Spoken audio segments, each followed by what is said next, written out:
Um novo estudo sugere que adoçantes podem atrapalhar o emagrecimento. Mas e se eu te contasse que neste estudo específico ninguém engordou nem emagreceu? Como assim?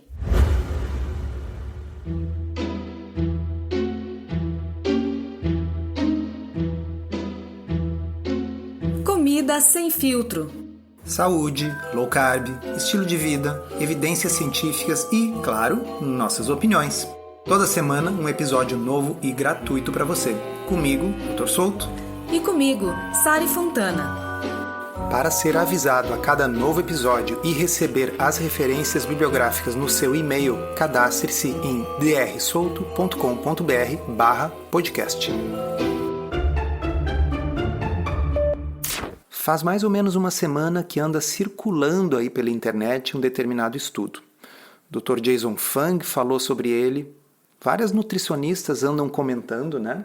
Eu sinto uma certa vergonha alheia. A gente, infelizmente, acaba se deparando com essas coisas na internet porque pessoas também nos encaminham. E já vou chamar a atenção aqui. Se você foi uma dessas pessoas que repostou, que fez post, que comentou um alerta sobre os adoçantes e os refrigerantes diet com relação ao emagrecimento, ouça até o final. A imprensa nacional também repercutiu. E tem uma matéria bem curtinha que eu acho que a gente pode ler aí para as pessoas, né? Ela diz assim: refrigerante diet pode estar atrapalhando a sua dieta. Entenda! Pesquisa mostra que a sucralose, adoçante usado na bebida, pode aumentar a sensação de fome. Os refrigerantes diet são grandes aliados das pessoas que estão no processo de emagrecimento e perda de peso.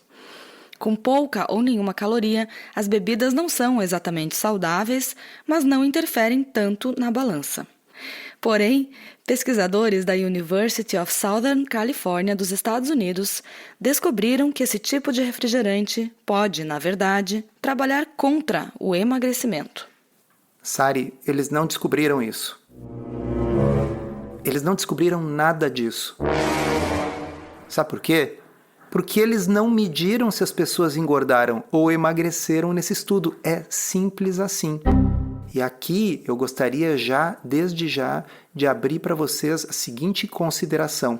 Quando a gente tem um estudo, a gente tem que ver o desfecho que está sendo medido. O desfecho ele pode ser um desfecho concreto, como perda de peso, como melhora do diabetes, ou, em alguns estudos de maior duração, como mortalidade, por exemplo, é um desfecho altamente concreto. Ou ele pode ser um desfecho substituto, resultado de exame de sangue, resultados de exames outros. Nós vamos ver que o desfecho aqui não poderia ser mais substituto. Portanto, está completamente errado dizer que os pesquisadores descobriram que o refrigerante diet pode atrapalhar o emagrecimento, porque ninguém engordou nem emagreceu neste estudo. É uma extrapolação livre, mas que, na verdade, gera bastante cliques. Eu tenho certeza que está rendendo bastante popularidade para esses pesquisadores, né? Porque está sendo bastante compartilhado, infelizmente, esse tipo de estudo. Os adoçantes usados podem enganar o cérebro, continua a matéria, e aumentar a sensação de fome, de acordo com o estudo publicado na revista científica JAMA Network Open, na última terça-feira, dia 29 de setembro. O que foi esse estudo? Participaram do levantamento 74 pessoas, que foram separadas em 3 grupos: saudáveis, com sobrepeso e obesos. Todos tomaram 300 ml de diferentes líquidos em 3 situações. Em uma delas, a bebida era adoçada com açúcar comum, na outra com adoçante, nesse caso sucralose, e por último, água. Os cientistas mediram o apetite dos voluntários nas 2 horas seguintes à ingestão das bebidas e usaram uma máquina de ressonância magnética para ver como os cérebros dos participantes respondiam às imagens de alimentos muito calóricos, como hambúrgueres. Então, aqui, mais um parênteses, como que eles tentaram quantificar uma coisa que é um pouco subjetiva, que é a sensação de fome. Foi através desse exame, ressonância magnética, e os participantes eram expostos a imagens de alimentos numa tela. Sim, mas eles engordaram ou emagreceram? Eu não sei, porque esse estudo não mediu isso, na verdade. Então, pessoal, repito, se o estudo não mediu isso, qual o significado de fazer manchetes sobre isso, alegando que o consumo ou não de refrigerante dietético vai impactar positivo ou negativamente o seu emagrecimento. Voltamos àquela questão dos desfechos. Os desfechos importam. Se vocês querem saber se o consumo de refrigerante dietético afeta o emagrecimento, você tem que fazer um ensaio clínico randomizado e pegar um grupo de pessoas e sortear um grupo para o refrigerante, o outro grupo sem o refrigerante, e depois de alguns meses medir se as pessoas engordaram e emagreceram. E não é como se esses estudos não tivessem sido feitos. A gente já vai chegar lá e comentar diversos deles. Mas seguindo aqui a matéria, só para concluir, os indivíduos também puderam se servir de guloseimas após cada um dos experimentos, e os pesquisadores ficaram de olho nas escolhas alimentares.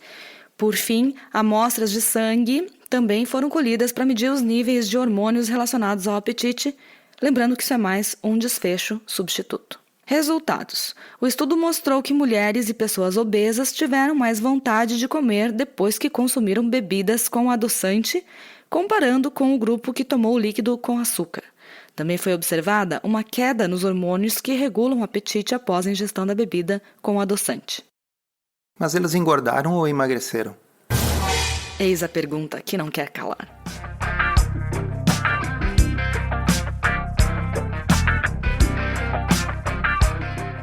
E pessoal, não foi só a nossa imprensa que fez uma cobertura ruim.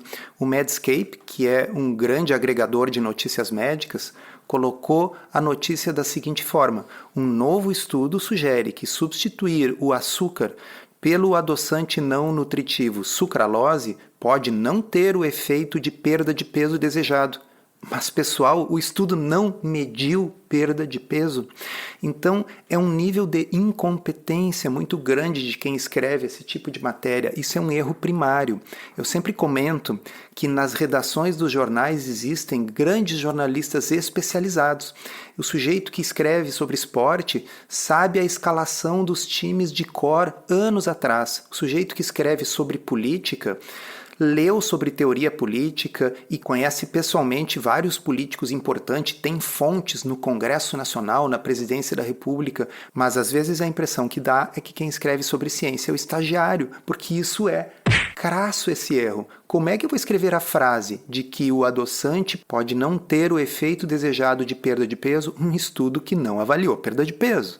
Existe um ensaio clínico randomizado muito interessante que foi publicado uns anos atrás no American Journal of Clinical Nutrition, que ele contrastou o efeito de 4 adoçantes não calóricos versus o açúcar no peso em adultos com sobrepeso ou obesidade. Observem que aqui nós estamos testando o efeito das coisas em pessoas e medindo um desfecho concreto, que é perda ou não de peso. Por isso que eu digo, este estudo que nós vamos falar agora é um estudo que pode ser citado. Agora, o estudo que gerou essas manchetes não avaliou perda de peso. E observem que interessante, foram 154 pacientes que foram sorteados para consumir cerca de 1,5 litro de bebida adoçada ou com açúcar, ou com aspartame, ou com sacarina, ou com sucralose, ou com rebaldeosídeo A. O que é o rebaldeosídeo A, Sari? É a estévia, uma das frações da estévia. Diariamente, por 12 semanas. Essa é uma outra coisa importante. Não foi um estudo que durou 2 horas, como o anterior. Foram 12 semanas de um experimento. O que eles acharam? O consumo de sacarose, que é o açúcar, e de sacarina levou a um aumento de peso corporal ao longo da intervenção de 12 semanas. Isso foi um resultado bem surpreendente, porque aqui sim estava sendo testado o peso e a sacarina, que é um adoçante artificial, juntamente com o açúcar, ambos produziram uma certa elevação de peso, um ganho de peso de cerca de 1,85 quilos neste período. Muito importante salientar que este não era um estudo em low carb. Nós voltaremos a esse assunto mais adiante.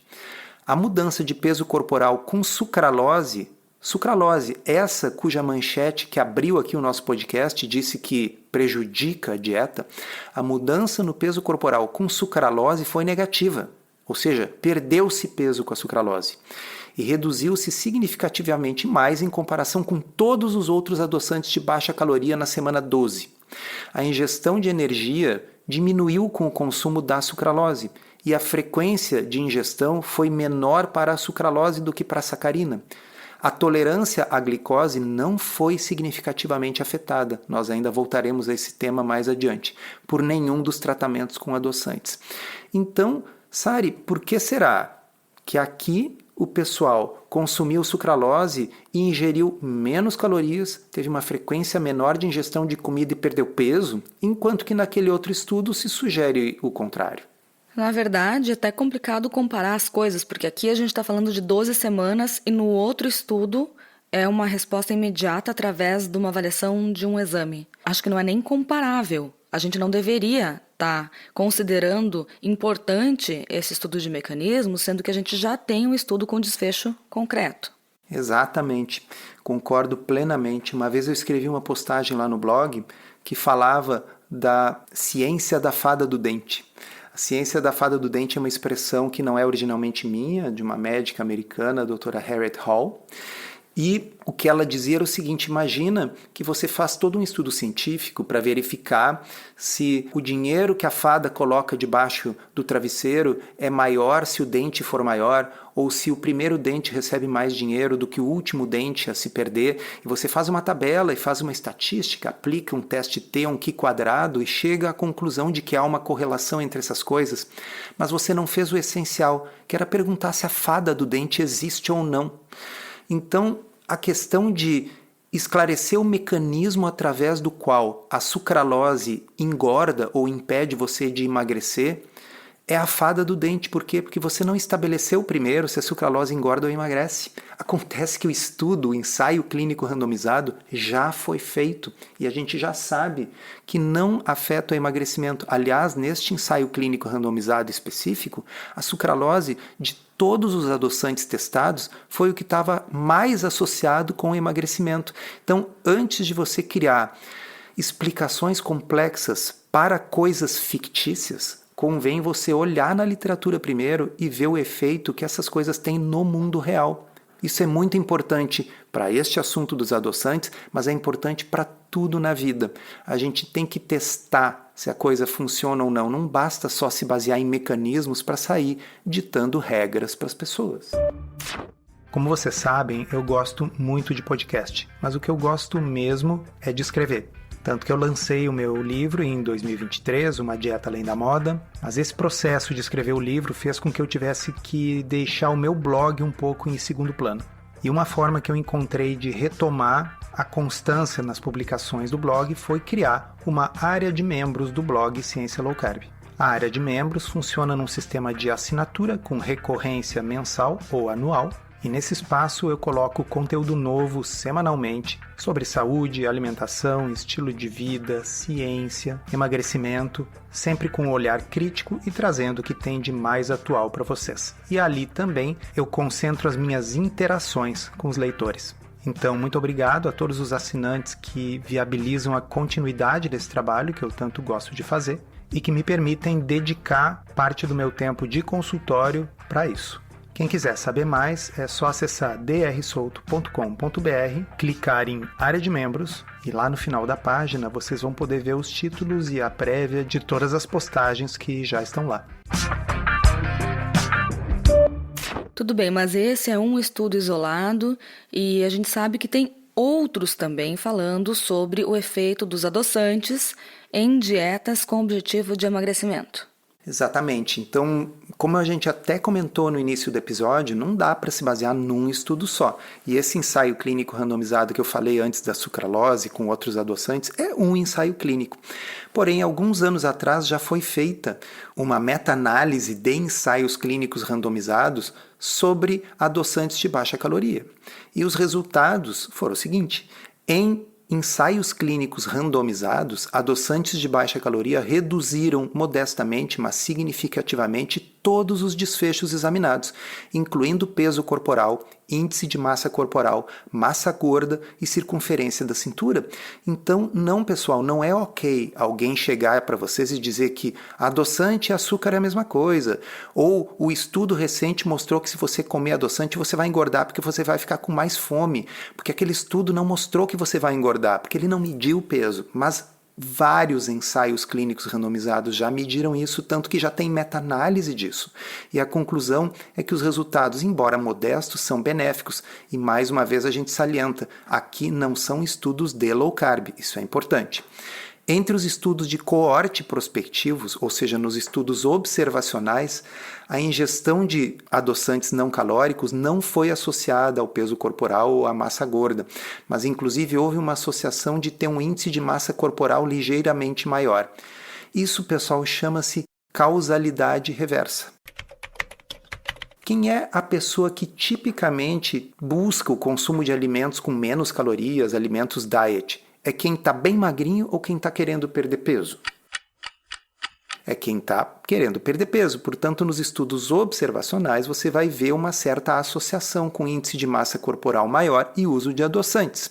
Para a gente evitar esse tipo de confusão é que tem os ensaios clínicos randomizados, onde você sorteia as pessoas para os grupos. E nestes, o que a gente vê é que os adoçantes estão associados com perda de peso. Olha a conclusão do estudo. A meta-análise atual fornece uma avaliação rigorosa das evidências científicas sobre adoçantes e peso e composição corporal. Os resultados de estudos observacionais não mostraram nenhuma associação entre a ingestão de adoçantes não calóricos e peso corporal. No entanto, os dados de ensaios clínicos randomizados, que fornecem a mais alta qualidade de evidência para examinar os efeitos potencialmente causais, indicam que a substituição de versões calóricas regulares por opções de adoçantes de baixa caloria resulta em uma perda de peso modesta e pode ser uma ferramenta dietética útil para melhorar a conformidade com planos de perda ou manutenção de peso. E Sari, muito pessoal fala e bate na tecla por aí de que mas o adoçante é doce e vai liberar insulina, então você não deveria usar. Sim, tem algumas pessoas que fazem essa pergunta toda semana, cada vez que algum nutricionista ou algum médico repete essas coisas nas redes sociais.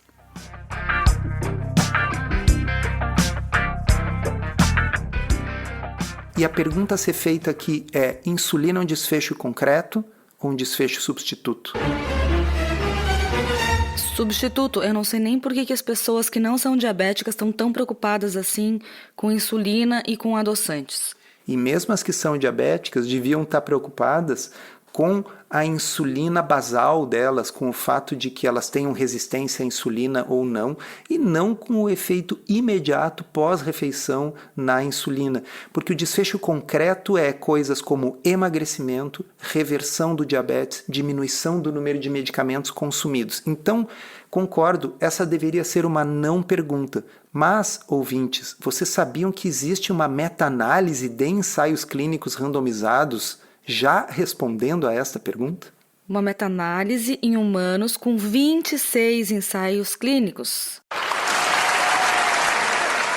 que diz que a ingestão de adoçantes de baixa energia, administrada isoladamente ou em combinação com uma pré-carga contendo nutrientes, não tem efeitos agudos na mudança média nas respostas glicêmicas ou insulinêmicas, em comparação com uma intervenção de controle. Além de um pequeno efeito benéfico na glicose pós-prandial, porque obviamente se você está consumindo um alimento que ao invés de açúcar tem um adoçante, a glicose após a alimentação subirá menos. Em estudos envolvendo pacientes com diabetes tipo 2, os efeitos não diferiram por tipo ou dose de adoçante ou glicemia de jejum ou níveis de insulina. Então, quando a gente tem um apanhado geral da literatura, dos estudos em humanos que sejam ensaios clínicos randomizados, isso foi publicado no American Journal of Clinical Nutrition, como a Sari diz, são 26 ensaios clínicos randomizados, a conclusão geral é que não tem grande impacto.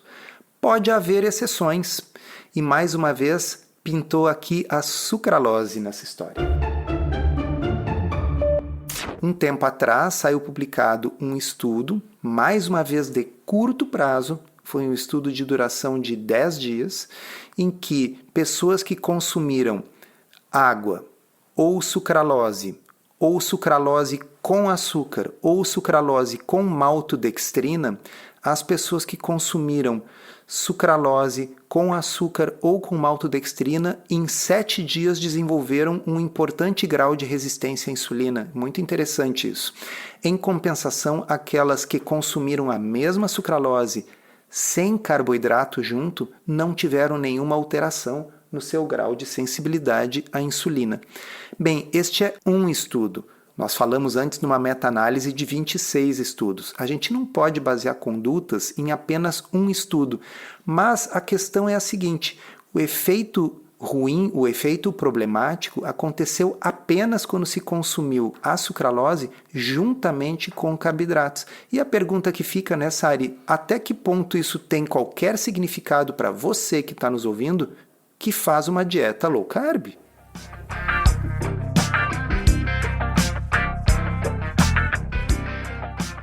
Então a gente preparou aqui algumas mensagens finais, caso você tenha se perdido aí nos comentários a respeito de todos esses estudos. Fiquem tranquilos que não vai ser o adoçante do seu refrigerante zero que vai fazer você deixar de emagrecer, tá bom? E vocês viram que a gente citou uma série de estudos, como sempre. Para quem já se inscreveu, vocês recebem por e-mail as referências bibliográficas completas de cada episódio. Então, se você ainda não se inscreveu, vá em drsolto.com.br/podcast e lá você encontra as referências bibliográficas e pode se inscrever para receber no seu e-mail as referências dos próximos episódios também. Primeira coisa que a gente quer deixar claro, então, como mensagem final: estudos de mecanismos. Qual a área do cérebro que acende? Qual o hormônio que aumenta ou diminui? Estudos de mecanismos não são motivos para consumir ou para deixar de consumir adoçantes. E os desfechos que importam são os desfechos concretos. Peso diminuiu? Diabetes melhorou? Em seres humanos. Estudos observacionais sofrem do problema da causalidade reversa. Quem tem obesidade e diabetes tende a buscar mais o uso de substitutos de açúcar, o que faz com que haja uma associação entre adoçantes e obesidade ou diabetes. Em geral, onde há incêndios há bombeiros, mas isso não significa que você precisa evitar os bombeiros para que a sua casa não pegue fogo. Onde tem urubu, tem coisa morta. Não significa que o urubu matou a coisa. Estudos focados em microbiota não são motivos para consumir ou deixar de consumir adoçantes. E se você está chegando de paraquedas neste episódio, lembre-se que nós temos um episódio, o episódio de número 5 do podcast Comida Sem Filtro, inteiramente dedicado para isso. E repito, os desfechos que importam são os desfechos concretos. Peso diminuiu, o diabetes melhorou em seres humanos. Microbiota não é desfecho concreto. As meta-análises de ensaios clínicos randomizados em humanos com desfechos concretos, que são aqueles que importam, indicam efeitos modestos, porém benéficos, do uso de adoçantes não calóricos. Muito, muito importante, os ensaios clínicos randomizados de low carb. Estes mesmos vários que mostram redução de peso, melhora ou remissão do diabetes. Pessoal, estes estudos permitem, em sua maioria, o uso de adoçantes, o que significa que nós já sabemos a resposta à pergunta de se esses adoçantes atrapalham ou não no contexto de uma alimentação low carb. A resposta é não. Como é que nós sabemos isso? Porque todos esses estudos que a gente cita o tempo todo para mostrar que low carb melhora a diabetes, que low carb emagrece, que melhora a gordura no fígado, que permite a perda de gordura visceral, etc, etc. No protocolo deles, o adoçante não calórico, de uma forma geral, na maioria dos estudos, é permitido. Então, não interessa muito um estudo lá que mostrou que se você beber sucralose com açúcar, a sua resistência à insulina piora, porque nós estamos aqui num podcast dedicado à estratégia low carb.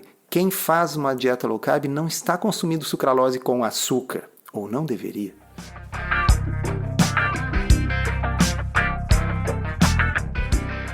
E vale lembrar que isso aqui não é um episódio em defesa dos adoçantes. A gente não está sendo patrocinado por nenhuma indústria que produz os adoçantes. Não é uma promoção. A gente não quer incentivar que vocês incluam adoçante na sua vida, caso você não goste, caso você prefira, caso você só beba água. Talvez no mundo ideal seja melhor mesmo que a gente não consuma nada adoçado artificialmente também, além da eliminação do açúcar. Mas será que isso é possível a longo prazo? Será que realmente a gente tem o direito de dizer para as pessoas que elas nunca mais devem sentir o sabor doce em nada, em nenhuma bebida, em nenhuma comida? Será que isso é viável? Até que ponto isso ajuda ou atrapalha a conformidade com uma estratégia alimentar, seja ela qual for, a longo prazo? Exatamente, a questão aqui é não fazer aquilo que frequentemente nós somos injustamente acusados de fazer, que é o terrorismo nutricional. Low carb é para ser uma coisa simples, agradável e fácil. Então, se você não tem o hábito do adoçante, ótimo, não precisa consumir. Mas se você quiser consumir, consuma, tá tudo bem. Não é esses estudos de mecanismo que devem impactar nessa decisão. E quanto à questão de se você pode emagrecer ou não com adoçantes, se seu diabetes pode ser colocado em remissão ou não com adoçantes, a resposta já está dada. Já existe ensaio clínico randomizado disso, já existe meta-análise disso. Então, vamos parar com a ciência da fada do dente de tentar criar explicações complexas para fenômenos fictícios. Não tem problema o consumo de adoçantes. Encerramos assim esse episódio do Comida Sem Filtro, que foi idealizado, roteirizado e produzido por nós. Se você gostou, divulgue para os seus amigos e inscreva-se na sua plataforma preferida para não perder nenhum episódio. As informações contidas neste podcast são apenas para fins informativos e podem não ser apropriadas ou aplicáveis às suas circunstâncias individuais. Este podcast não fornece aconselhamento médico ou profissional e não substitui a consulta com um médico e/ou nutricionista. Não use este podcast para diagnóstico ou tratamento médico. Qualquer sugestão é apenas uma recomendação geral, que não é específica para qualquer pessoa ou doença em particular.